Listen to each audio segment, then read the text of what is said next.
बड़े गंभीर संकट में फंस गई है इजराइल की सेना। जी हां, इजरायली डिफेंस फोर्स यानी आईडीएफ के प्रमुख इयाल जमीर ने अपने देश की सरकार को चेतावनी दिया है और कह दिया है कि अगर अभी एक्शन नहीं लिए तो इजराइल की सेना अपने आप ही ढह जाएगी, क्योंकि सेना बहुत सारे संकटों का सामना कर रही है और सबसे बड़ा संकट है सैनिकों की कमी। इजरायली सेना के प्रमुख ने कैबिनेट मीटिंग में सेना की 10 समस्याओं के बारे में अपनी सरकार को बताया है, चेताया है और जैसे जैसे संकटों की चर्चा हो रही है उनसे पता चलता है कि किस तरह से ईरान ने इजराइल को छठी का दूध याद दिला दिया है।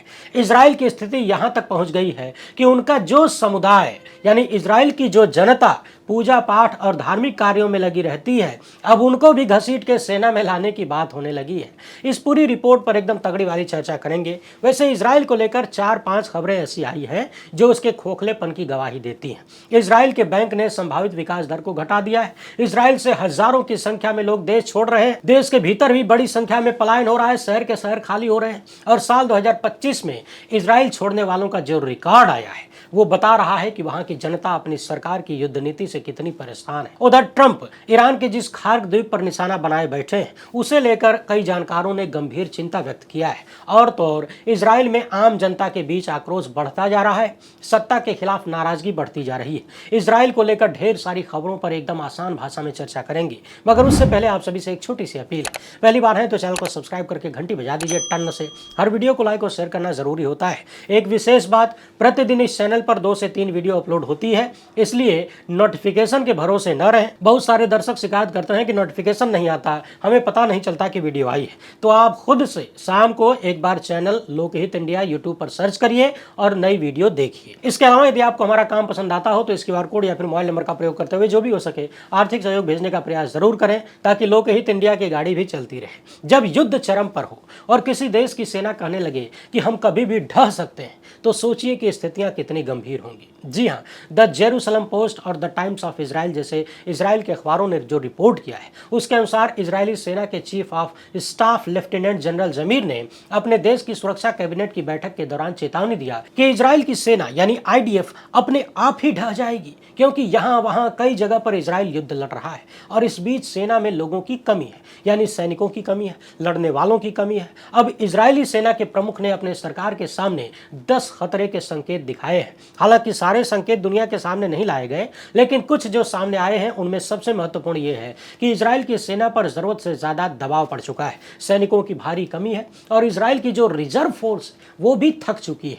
लड़ाई लड़ लड़ के, जिसके कारण अब लंबे वक्त तक युद्ध लड़ने की क्षमता इजराइल की कमजोर हो रही है। यानी कुल मिलाकर सेना के सर पे ओवरलोड हो चुका है। सेना प्रमुख ने इजरायली सरकार से कहा कि सेना को तुरंत एडवांस 12,000 नए सैनिक चाहिए, जबकि कमी तो 20,000 सैनिकों की है। यानी सेना में कम से कम 20,000 सैनिकों की जरूरत है और तुरंत जरूरत 12,000 की है। हम सबको पता है कि इजराइल लगातार युद्ध लड़ रहा है सालों से, गजा से लेकर वेस्ट बैंक, लेबनान, ईरान, हर जगह। सेना प्रमुख का कहना है कि लंबे समय से यहां वहां सैनिकों की तैनाती चल रही है, जिसकी वजह से रिजर्व फोर्स पर बहुत बड़ा दबाव बन गया है। उन्हें बार बार बुलाया जा रहा है और यही कारण है कि हमारा जो रिजर्व सिस्टम है सेना का वो भी ज्यादा दिन तक टिक नहीं पाएगा। इजराइल के सेना प्रमुख ने अपनी सरकार से कहा है कि अनिवार्य सैन्य सेवा कानून लाइए, ताकि ज्यादा से ज्यादा लोगों को सेना में लाया जाए। जो रिजर्व फोर्स है उनके लिए भी कानून लाइए, ताकि उनसे और ज्यादा काम लिया जाए। यानी इजराइल की जो रिजर्व फोर्स है वो लगातार युद्ध लड़ लड़ के थक गई है, वो और लड़ना नहीं चाहते और सेना प्रमुख चाहते हैं कि सरकार नया कानून बनाकर रिजर्व फोर्स से और ज्यादा काम लेने की व्यवस्था बनाए। इसके अलावा सेना प्रमुख ने कहा है कि अभी जो सेना में सेवा देने का 30 महीने का टेन्योर है इसको बढ़ाकर 36 महीने कर दिया जाए। एक एक पॉइंट को ध्यान से सुनते जाइए। इजराइल का हाल क्या हो चुका है देखते जाइए। इस देश में एक हरेडी कम्युनिटी है जो कि अति रूढ़िवादी यहूदी माने जाते हैं, यानी पोंगा टाइप के होते हैं। ये लोग वक्त के साथ चलना नहीं चाहते, ये सिर्फ धार्मिक कार्यों में लगे रहना चाहते हैं। ये चाहते हैं कि सिर्फ धर्म का काम करें, पढ़ाई वगैरह करें, लेकिन सेना में न जाना पड़े। सेना में जाने से धर्म का कार्य बाधित हो जाएगा, ये इनका मानना है। आंकड़ों के अनुसार इजराइल में हरेदी कम्युनिटी के 1 लाख युवा हैं जो कि तुरंत सेना में कार्य करने के लायक हैं, लेकिन चूंकि ये मानते हैं कि इनका जन्म खाली धार्मिक कार्य के लिए हुआ है, इसलिए ये सेना में नहीं जाते और इनको सेना में नहीं जाने से छूट भी है। अब कहा जा रहा है कि अगर 1 लाख में से मात्र 20% भी सेना में आ गए हरेदी कम्युनिटी के लोग तो सेना को 20,000 सैनिक मिल जाएंगे और सेना की कमी दूर हो जाएगी। परंतु हरेदी कम्युनिटी जो है ये सेना वगैरह में जाना नहीं चाहती। अब आप सोचेंगे कि वहां की सरकार कानून बनाकर इन्हें सेना में क्यों नहीं लगा देती, सबके लिए अनिवार्य सेवा का प्रावधान है तो इन्हें छूट क्यों दे रखा है। तो समझने वाली बात यह है कि ये लोग अक्सर वहां की सरकार के साथ मिले जुले रहते हैं, यानी एक ऐसी कम्युनिटी है जो सरकार को समर्थन देती है, इसके नेता समर्थन देते हैं, इसी वजह से सरकार इनको सेना में जाने से बचा लेती है, यानी सरकार भी इनका साथ देती है, यानी दोनों एक दूसरे का सहयोग करते हैं। परंतु इस बार मामला फंस गया है। विपक्ष कह रहा है कि बिना तैयारी के सरकार ने सेना को युद्ध में ढकेल दिया है, हमारे पास सैनिक कम थे और इन्होंने बिना कोई रणनीति बनाए ही युद्ध छेड़ दिया। पूर्व प्रधानमंत्री का कहना है कि सरकार हमारी सेना को जीतने से रोक रही है और सेना ये जो चेतावनी दे रही है बड़ी गंभीर है। नेतन्याहू की सरकार कह रही है कि हम कानून तो लाना चाहते हैं लेकिन कानूनी अड़चने हैं। उधर वेस्ट बैंक में स्थिति और ज्यादा बिगड़ गई। वहां की सेना के कमांडर का बयान है कि सरकार नई बस्तियां बना रही है, हर बस्ती के लिए सुरक्षा भी चाहती है तो सैनिक लगाने पड़ रहे हैं, सैनिकों की जरूरत है जबकि सेना में सैनिकों की कमी है। हालात ये हो गए हैं कि फिलिस्तीन पर हमले बढ़ गए, पलटवार भी बढ़ गया, हिंसा बढ़ गई, हर जगह सेना को तैनात होना पड़ रहा है। माहौल इतना खराब है कि लेबनान जाने वाली यूनिट को भी वेस्ट बैंक में लगाना पड़ा। इजराइल एक साथ कई जगहों पर उलझा हुआ है, गजा से लेकर वेस्ट बैंक, लेबनान, ईरान और इतने सारे फ्रंट खोलने के बाद सेना कह रही है कि एक्शन लो वरना ढह जाएंगे, यानी सैनिक लाओ वरना हम खत्म हो जाएंगे। समझने वाली बात यह है कि इजराइल में जो 30 महीने सेना में काम करने की अवधि है, जितना सबको करना ही है, इसका पहला बैच 2027 में रिटायर हो जाएगा और यदि 30 महीने वाला कानून नहीं बदला तो सैनिकों की कमी और ज्यादा बढ़ जाएगी। पहले भी सेना ने इस तरह की चेतावनी दिया था लेकिन कोई कार्रवाई नहीं हुई। यानी आसान भाषा में कहें तो इजराइल में सैनिकों की भारी कमी हो चुकी है, इतनी ज्यादा कि वो वर्ग जो सेना में कभी नहीं जाता, जिसको सेना में जाने से छूट मिली हुई है, उसको भी अब सेना में शामिल करने का दबाव बढ़ता जा रहा है। इजराइल के सैनिक थक चुके हैं, रिजर्व सैनिक भी परेशान हो गए हैं और अब कानून के माध्यम से उन पर दबाव डालकर उन्हें लड़ाई में झोंकने की तैयारी है। बाकी आप तो जानते हैं कि जो मजबूरी में लड़ेगा, जो दबाव में लड़ेगा, वो कितना लड़ेगा, कैसे लड़ेगा। पिछले दिनों लंबे वक्त से गल्फ में रहने वाले एक भारतीय से मेरी बातचीत हुई। बड़े जानकार हैं और हमेशा मूल को पकड़ के बात करते हैं। उनका कहना था कि इजराइल और अमेरिका इस युद्ध में कुछ पाने के लिए लड़ रहे हैं, यानी तेल लूटने के लिए लड़ रहे हैं, जबकि ईरान को न तो कुछ पाने का लालच है और न ही कुछ खोने का डर। 47 साल से तमाम प्रतिबंधों को झेलकर ये लोग इतने मजबूत हो चुके हैं, इनके भीतर इतना जुनून पैदा हो चुका है कि तेल के लालची इन्हें डरा धमका नहीं सकते। बाकी आप दर्शक ही अंदाजा लगाइए, जब बिना इच्छा के जबरिया सैनिकों को लड़ाया जाएगा तो युद्ध का परिणाम क्या होगा। वैसे युद्ध के परिणाम को समझना है इजराइल के परिप्रेक्ष्य में तो इस खबर को देखिए। बैंक ऑफ इजराइल ने चेतावनी दिया है कि ईरान के साथ चल रहे युद्ध की वजह से इजराइल की अर्थव्यवस्था कमजोर हो रही है और अब बैंक ऑफ इजराइल ने अपने ग्रोथ रेट को घटा दिया है। पहले ग्रोथ रेट ज्यादा होने की संभावना थी लेकिन अब घटाना पड़ा क्योंकि हर सेक्टर पर इस युद्ध का असर दिख रहा है। इजराइल के केंद्रीय बैंक ने साफ साफ कह दिया है कि इकोनॉमी की रफ्तार धीमी पड़ रही है, बिजनेस की तमाम गतिविधियां प्रभावित हो चुकी हैं, इंडस्ट्री धीमी हो गई है, आर्थिक मामला कमजोर पड़ता जा रहा है। इजराइल के केंद्रीय बैंक के गवर्नर का कहना है कि युद्ध का असर हर क्षेत्र में दिख रहा है और सबसे बड़ी समस्या है कि किसी को यह पता नहीं कि युद्ध कितने दिन चलेगा और कितना नुकसान होगा, इसलिए भविष्य की कोई भी योजना बनाना मुश्किल हो चुकी है। बैंक ने ब्याज दरों को घटाया नहीं है,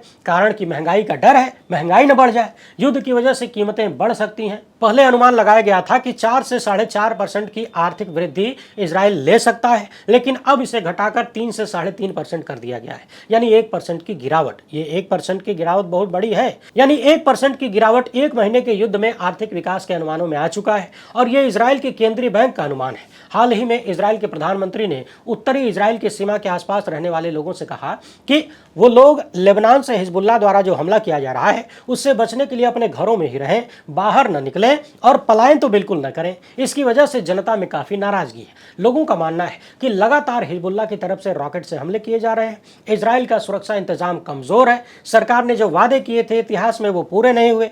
स्थानीय नेताओं का भी कहना है कि सरकार हमें बचा नहीं पा रही है और इसके बावजूद कह रही है कि घर मत छोड़ो, पलायन मत करो। जनता का कहना है कि एक तरफ प्रधानमंत्री कहते हैं कि घर में रहो, पलायन मत करो, दबाव बना रहे हैं, दूसरी तरफ हमारे लिए कोई सुरक्षा भी नहीं है, घर में आखिर रहें कैसे। एक नेता ने कहा कि लोग अपने अपने घरों में बैठकर खाली दुआ कर रहे हैं और कुछ कर भी नहीं सकते। समझने वाली बात यह है कि इजराइल में एक शहर किर्यात, जिसकी आबादी पहले 24,000 थी, अब मात्र 10,000 रह गई, यानी 14,000 लोग पलायन कर चुके हैं हिजबुल्लाह के हमले से। इस खबर के मुताबिक 4700 घरों में रॉकेट से बचाव की कोई व्यवस्था नहीं है। लोग डिमांड कर रहे हैं कि हमें जल्द से जल्द यहां से निकालिए।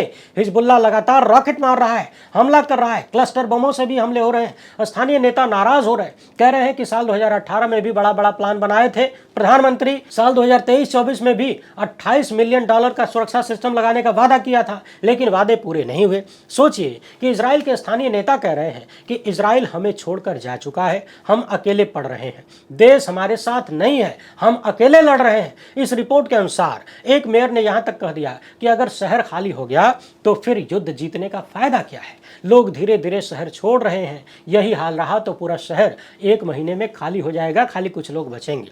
यानी कुल मिलाकर इस क्षेत्र में इजराइल की जनता सरकार से भयंकर नाराज है और सरकार चाहती है कि लोग वहीं बैठकर अपनी मौत का इंतजार करें। सोचिए कि अगर किसी शहर की आबादी 24,000 है और 14,000 लोग चले गए हैं, पलायन कर गए हैं, तो माहौल क्या होगा। वैसे इजराइल में सिर्फ शहर से ही पलायन नहीं हो रहा है, बल्कि पूरे के पूरे देश से ही पलायन हो रहा है, वो भी जबरदस्त तरीके से। इस खबर को देखिए, बताया जा रहा है कि अकेले साल 2025 में इजराइल से 69,000 से ज्यादा लोग निकल चुके हैं, यानी ये लोग देश छोड़कर चले गए।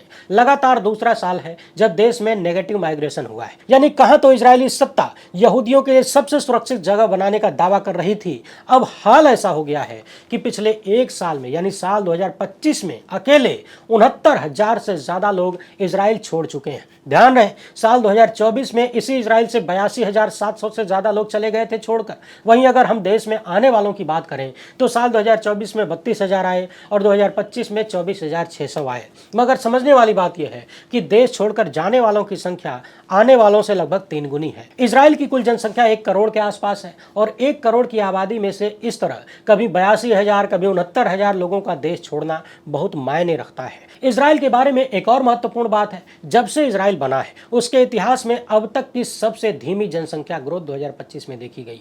यानी लोग बच्चे पैदा नहीं कर रहे हैं, ये ग्रोथ सिर्फ 1.1% रह गई है। कुछ अनुमान यहाँ तक हैं कि जनसंख्या वृद्धि 0.9% तक गिर सकती है, यानी 1% के भी नीचे आ सकती है। इजराइल में यहूदी और अन्य लोग 78 लाख के आसपास हैं।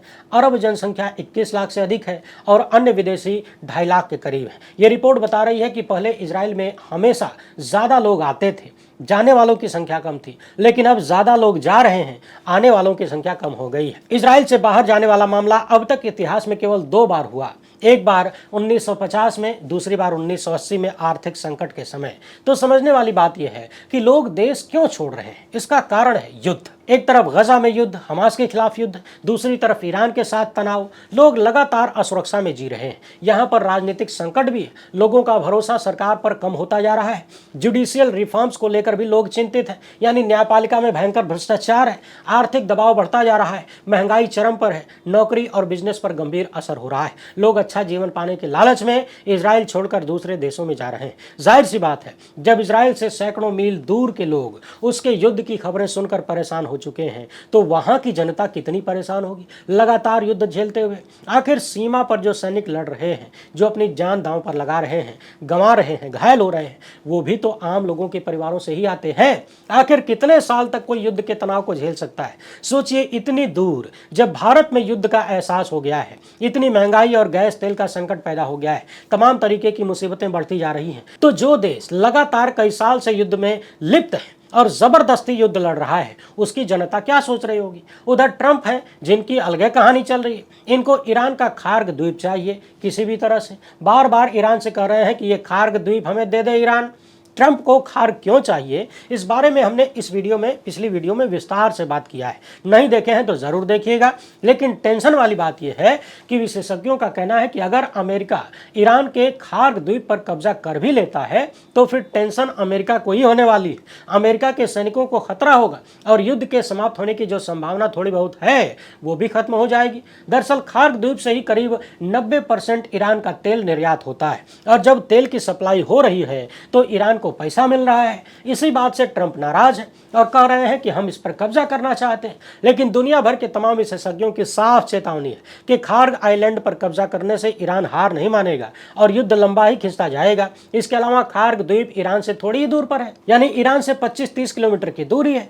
अगर उस पर कब्जा अमेरिका कर लेता है, अपने सैनिक वहां बिठा देता है, तो ईरान कभी भी मिसाइल ड्रोन से भारी हमला करके अमेरिका के सैनिकों को मार सकता है। ईरान यहां अपने इंफ्रास्ट्रक्चर को भी उड़ा देगा ताकि अमेरिका उसका फायदा न ले सके और इन सब से युद्ध और ज्यादा भड़क सकता है।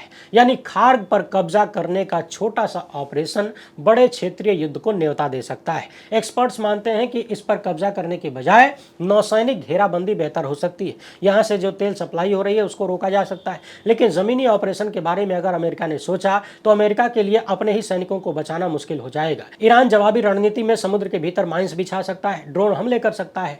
पहले से ही स्ट्रेट ऑफ हॉर्मुज प्रभावित है, तेल की कीमतें आसमान छू रही हैं। ऐसे में खार्ग पर हाथ लगाकर अमेरिका पूरी दुनिया को और बड़े संकट में डाल देगा।